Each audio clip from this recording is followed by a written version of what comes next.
जय हिंद दोस्तों, मैं मिथिलेश कुमार आपका स्वागत करता हूं अपने YouTube channel pi plus academy में, जिसमें आज हम करने वाले हैं इकोनॉमी चैप्टर फर्स्ट, जिसमें हम 10 महत्वपूर्ण प्रश्नों को करेंगे और इसी तरह हम चैप्टर बाय चैप्टर लगभग 100 क्वेश्चन को अटेम्प्ट करेंगे। और ये जितने भी क्वेश्चंस होंगे वो परीक्षा के दृष्टि से काफ़ी महत्वपूर्ण प्रश्न होंगे और इस बात की गारंटी है कि आप कोई भी वनडे एग्ज़ाम दें उसमें इन प्रश्नों में से आने की प्रबल संभावना है। इस बात से नकारा नहीं जा सकता है। तो इस बात को ध्यान में रखकर आप पूरे चैप्टर को देखें और अच्छे से इसको प्रैक्टिस करने का प्रयास करें। तो बढ़ते हैं अपने पहले प्रश्न की तरफ। तो हमारा जो पहला प्रश्न था, औपनिवेशिक शासनकाल के दौरान राष्ट्रीय आय का आकलन करने वाले प्रथम भारतीय कौन थे? तो इसका जो आकलन किया गया था सर्वप्रथम दादा भाई नौरोजी के द्वारा किया गया था। किसके द्वारा किया गया था दोस्तों? दादा भाई नौरोजी के द्वारा। और इन्हें हम किस नाम से जानते हैं? Grand old man of India, grand old man of India के नाम से जाना जाते हैं। और इन्होंने कांग्रेस की कितनी दफ़े अध्यक्षता की थी? तो इन्होंने 3 दफ़ा अध्यक्षता की थी कांग्रेस की। पहला 1886 का कलकत्ता अधिवेशन, कलकत्ता में जो अधिवेशन हुआ था उसकी अध्यक्षता की थी। फिर 1893, फिर 1906 का। इन्होंने 3 बार किसकी अध्यक्षता की थी? कांग्रेस की। आगे बढ़ते हैं, कुछ फैक्ट्स हैं या कुछ डिस्क्रिप्शन हैं उसके बारे में देखते हैं। तो इन्होंने जो अपनी पुस्तक लिखी थी poverty and un British rule in India, उसमें इन्होंने ड्रेन थ्योरी बताया था, ड्रेन थ्योरी का सिद्धांत दिया था, जिसे धन का निष्कासन सिद्धांत कहते हैं। यानी कि जो ब्रिटिशर्स थे वो किस तरीके से हमारे भारत की संप्रदा को लूटा, धन को लूटा और अपने धन में स्थापित किया, उसके बारे में इन्होंने बताया था। उनकी क्या मतलब धारणाएं थी उसके बारे में। तो उस समय जो उन्होंने प्रति व्यक्ति आय की गणना की थी वह कितनी की थी दोस्तों? 20 रुपये, 20 रुपये प्रति व्यक्ति की थी। और कब? 1867 और 68 में। अगर प्रति व्यक्ति आय की बात करें तो यह जो राष्ट्रीय आय होता है उसमें उस राष्ट्र की अगर पूरी जनसंख्या से क्या कर दिया जाए, भाग दे दिया जाए, तो जो राष्ट्र की प्रति व्यक्ति आय होती है वह निकल के आ जाती है। उसी दौरान जो डॉक्टर वीके राव थे उन्होंने भी राष्ट्रीय आय का आकलन किया था।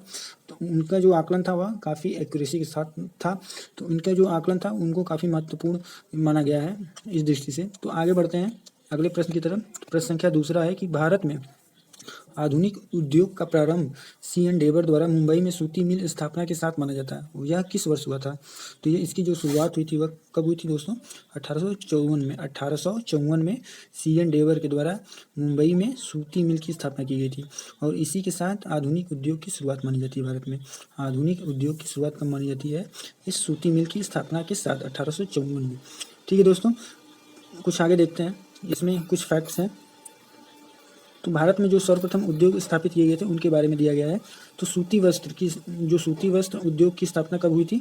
1818 में। 1818 में सूती मिल की स्थापना हुई थी फोर्ट ग्लोस्टर में। कहाँ पे हुई थी? फोर्ट ग्लोस्टर में, कलकत्ता, फोर्ट ग्लोस्टर, कलकत्ता। लेकिन यह क्या हुई थी? असफल हो गई थी। यह पूरी तरीके से असफल हो गई और उसे कुछ दिन बाद क्या कर दिया गया? बंद कर दिया गया। कागज मिल की जो सर्वप्रथम स्थापना हुई थी वह कब हुई थी? 1832 में। कहाँ पर हुई थी दोस्तों? श्रीरामपुर, वेस्ट बंगाल। श्रीरामपुर, वेस्ट बंगाल में सर्वप्रथम कागज मिल की स्थापना हुई थी। कब हुई थी? 1832 में। अगर चीनी मिल की बात करें तो चीनी मिल की जो स्थापना हुई थी वह सर्वप्रथम 1840 में हुई थी। और कहाँ पे हुई थी? बेतिया, बिहार में। बेतिया, बिहार में हुई थी। जूट उद्योग की बात करें तो जूट उद्योग का जो सर्वप्रथम कारखाना लगाया गया था वह 1859 में लगाया गया था। वह कहाँ पे लगाया गया था? रिसरा, वेस्ट बंगाल में, रिसरा।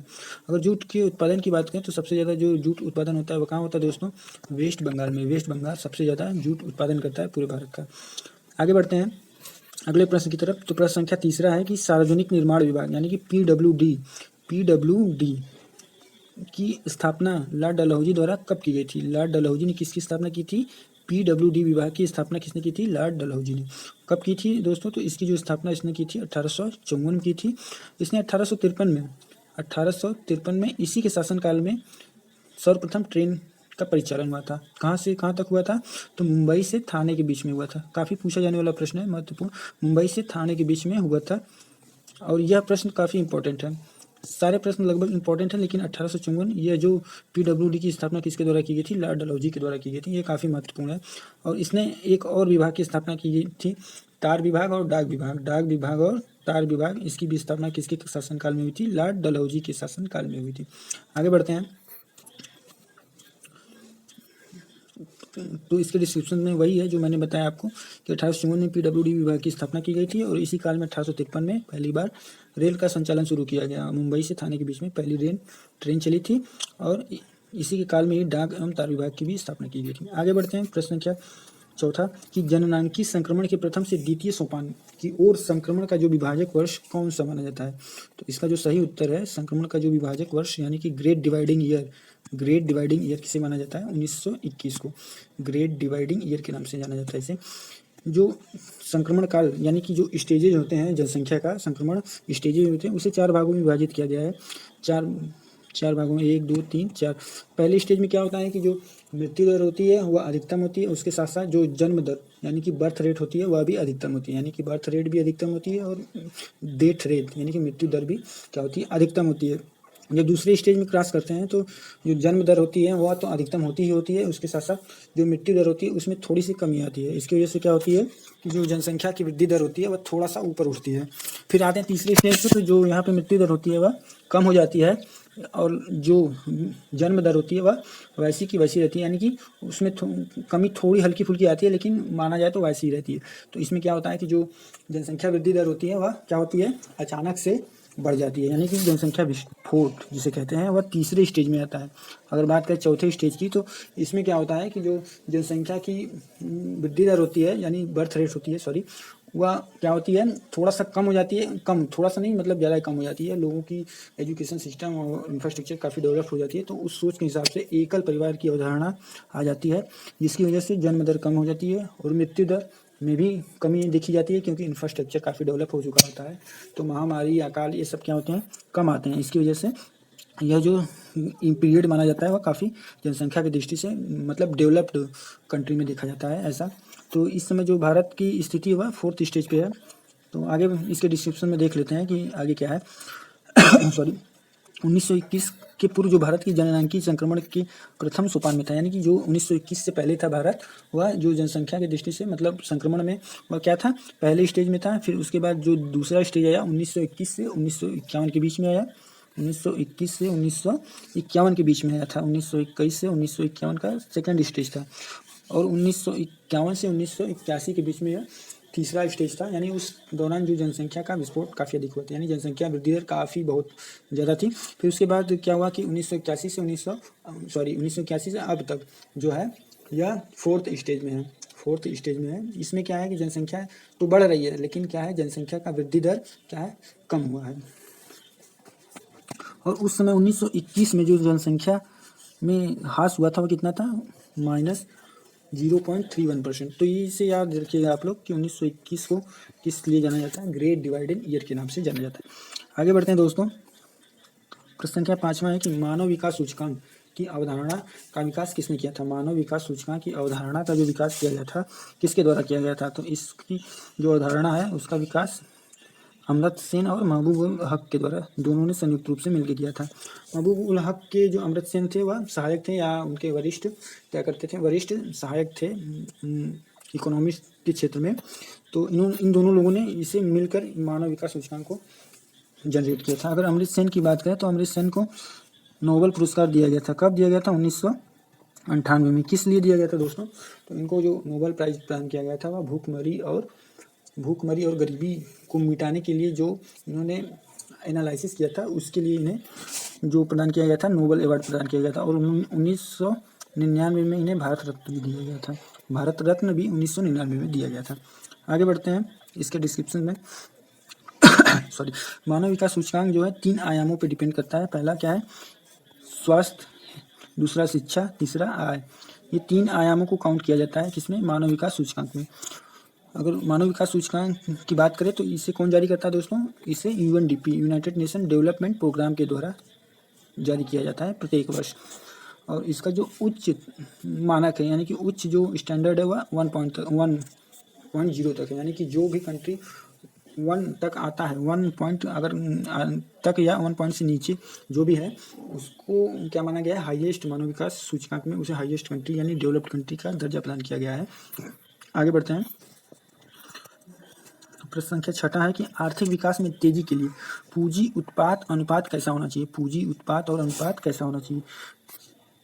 आर्थिक विकास की तेज़ी में पूंजी उत्पाद अनुपात कैसा होना चाहिए? तो इसका जो सही उत्तर है वह कम होना चाहिए। यानी कि अगर हम 100 रुपये खर्च करके 10 रुपये का प्रोडक्ट बना रहे हैं, 10 रुपये का प्रोडक्ट बना रहे हैं और एक बंदा 80 रुपये खर्च करके 10 रुपये का प्रोडक्ट बना रहा है, तो कौन ज़्यादा डेवलप करेगा? 100 रुपये जो खर्च करता है वह डेवलप करेगा या 80 रुपये जो खर्च करता है वह डेवलप करेगा? यह डेवलप करेगा ना। 80 रुपये में खर्च करके 10 रुपये का प्रोडक्ट बना रहा है, क्योंकि ये जो 20 रुपये बचा रहा है वह उसका इस्तेमाल कहीं और करेगा, तो उससे जो इनकम जनरेट होगी वो भी तो इसमें जोड़ी जाएगी। तो यानी कि 100 रुपया और 10 रुपये का अनुपात क्या हुआ? ज़्यादा हुआ, जबकि 80 रुपये और 10 रुपये का अनुपात क्या हुआ? कम हुआ। तो ये 80 रुपये वाला क्या करेगा? ज़्यादा डेवलप करेगा ना। तो इसीलिए क्या होना चाहिए कि आर्थिक विकास की तेज़ी में जो पूंजी उत्पाद अनुपात है वह क्या होना चाहिए? कम होना चाहिए। आगे बढ़ते हैं इसके डिस्क्रिप्शन में। तो पूंजी उत्पादन अनुपात से अर्थ है कि उत्पादन की एक इकाई के लिए पूंजी की कितनी इकाइयाँ की आवश्यकता होती है, यानी कि जो पूंजी की इकाइयाँ हैं कितनी लगाई जाएंगी किसी भी एक यूनिट जनरेट करने के लिए। यानी कि मैंने बताया ना जैसा कि 100 रुपये और 80 रुपये, उसी तरीके से आगे बढ़ते हैं। प्रश्न संख्या 7वां है कि वर्तमान समय में राष्ट्रीय आय के अनुमान लगाने का आधार वर्ष क्या है? यानी कि जो राष्ट्रीय आय की गणना की जाती है वह किस आधार पर की जाती है, या इन्फ्लेशन या जो भी चीज़ की गणना की जाती है वह किस बेस आधार पे ईयर को मान के की जाती है, किस बेस ईयर को मान के की जाती है? तो इसका जो सही उत्तर है 2011-12 बेस ईयर को मान के की जाती है। सॉरी, इससे पहले क्या हुआ था? 2004-05 था बेस ईयर, लेकिन अब 2015 से इसे 2011-12 कर दिया गया है। देखिए यहाँ पे 2011-12 नए आधार वर्ष 2011-12 राष्ट्रीय आय संबंधित आंकड़े यानी कि CSO यानी कि सेंट्रल स्टैटिस्टिक ऑफिस के द्वारा जारी किए जाते हैं, जबकि यह 2015 से पहले किस आधार वर्ष क्या था? 4 और 5 रखा गया था। आगे बढ़ते हैं दोस्तों, याद रखिएगा ये काफ़ी महत्वपूर्ण है कि आधार वर्ष क्या है 11-12। प्रश्न संख्या 8, इनमें से कौन सा व्यवसाय प्राथमिक क्षेत्र में शामिल नहीं है? कौन सा व्यवसाय जो है प्राथमिक क्षेत्र में शामिल नहीं है? कितने क्षेत्रों में बांटा गया है किसी भी व्यवसाय को? तो साधारणतः 3 क्षेत्रों में बांटा गया है, प्राथमिक, द्वितीयक और तृतीयक। चतुर्थ भी है, लेकिन चतुर्थ ज़्यादा इंपॉर्टेंट नहीं है, इसलिए पहला, दूसरा, तीसरा ही हम देखते हैं। तो पहले प्राथमिक क्षेत्र में क्या क्या आता है? कृषि संबंधित, मत्स्य पालन, पशुपालन, ये सब प्राथमिक क्षेत्र में आते हैं। तो पशुपालन, मात्स्यिकी और खनन ये क्या है? तीनों प्राथमिक क्षेत्र से है, जबकि जल आपूर्ति किससे संबंधित है? द्वितीय क्षेत्र से संबंधित है। कुछ डिस्क्रिप्शन है इसमें देखते हैं। प्राथमिक क्षेत्र में कौन कौन से क्षेत्र शामिल है दोस्तों? तो कृषि, पशुपालन, वानिकी, मत्स्य पालन एवं खनन ये प्राथमिक क्षेत्र में है, जबकि द्वितीय क्षेत्र में विनिर्माण, निर्माण, विद्युत, गैस एवं जलापूर्ति। यानी प्राथमिक क्षेत्र का उपयोग कर जिन भी वस्तुओं का निर्माण किया जाता है वह द्वितीय क्षेत्र में आते हैं, और जो प्राथमिक क्षेत्र में शामिल किए गए हैं वह प्राकृतिक रूप से जो चीज़ें बनाई जाती हैं या प्राकृतिक का सीधा जो हमें मिलता है उसको क्या किस में रखा गया है? प्राथमिक क्षेत्र में रखा गया है। इस प्रकार तृतीय क्षेत्र की बात करें तो जो तृतीय क्षेत्र है वह सेवाएं प्रदान करने वाला क्षेत्र है, यानी कि परिवहन हो गया, संचार हो गया, व्यापार, होटल, रेस्टोरेंट, बैंकिंग, बीमा आदि, ये सब किस में आते हैं दोस्तों? तृतीय क्षेत्र में आते हैं। इसे याद रख लीजिएगा, ये कभी कभी बहुत पूछ लेता है कि कौन सा किस क्षेत्र में शामिल है, अक्सर पूछा जाने वाला ये प्रश्न। तो आगे बढ़ते हैं अपने प्रश्न संख्या 9 की तरफ। भारत में राष्ट्रीय आय के आंकड़े वित्तीय वर्ष पर आधारित होते हैं। वित्तीय वर्ष कब से कब तक के मध्य होता है? तो वित्तीय वर्ष कब से कब तक जारी किया जाता है, माना गया है सरकार के द्वारा? तो जो सरकार का वित्तीय वर्ष है वह कब से कब तक होता है? तो 1 अप्रैल से 31 मार्च के बीच का जो वर्ष होता है वह एक वित्तीय वर्ष कहलाता है सरकार के लिए। देखते हैं इसके डिस्क्रिप्शन में कि 1 अप्रैल से 31 मार्च जिस अवधि में आय अर्जित की जाती है उसे वित्तीय वर्ष के रूप में जाना जाता है। वित्तीय वर्ष आय का रिटर्न दाखिल किया जाता है, यानी कि इसी वर्ष में, यानी कि 1 अप्रैल से 31 मार्च के को ही आधार मानकर हम क्या करते हैं? आय का रिटर्न भरते हैं या टैक्स पे करते हैं, जो भी करते हैं इसी ईयर में करते हैं, यानी इसी को आधार मानते हैं। यानी कि 1 अप्रैल से क्या होता है? मेरा नया वर्ष शुरू हो जाता है और 31 मार्च को यह खत्म हो जाता है। प्रश्न संख्या 10 है कि सकल राष्ट्रीय खुशहाली सूचकांक किस देश ने सर्वप्रथम अपनाया था? किसने अपनाया था दोस्तों? सकल राष्ट्रीय खुशहाली सूचकांक किस देश ने सर्वप्रथम अपनाया था? तो इसका जो सही उत्तर है वह भूटान है। भूटान ने सर्वप्रथम राष्ट्रीय खुशहाली सूचकांक अपनाया था। काफ़ी महत्वपूर्ण प्रश्न है, आगामी प्रश्न परीक्षा में देखने को मिल सकता है कि खुशहाली सूचकांक किसके द्वारा अपनाया गया था? सर्वप्रथम भूटान के द्वारा। आगे देखते हैं इसमें। तो स्वस्थ शिक्षा, पारिस्थितिकी तंत्र, सांस्कृतिक समय का उत्कृष्टतम प्रयोग, जीवन स्तर, सुशासन, मनोवैज्ञानिक भलाई आदि मानकों को अपनाया गया है इस सूचकांक के अंतर्गत। तो इस सेशन का आखिरी प्रश्न था फिर मिलेंगे अगले चैप्टर में, चैप्टर 2 में। तो दोस्तों कैसी लगी वीडियो कमेंट बॉक्स में ज़रूर बताएं, और अगर अच्छी लगे तो इसे लाइक करें और सब्सक्राइब करें। धन्यवाद दोस्तों देखने के लिए मेरा वीडियो।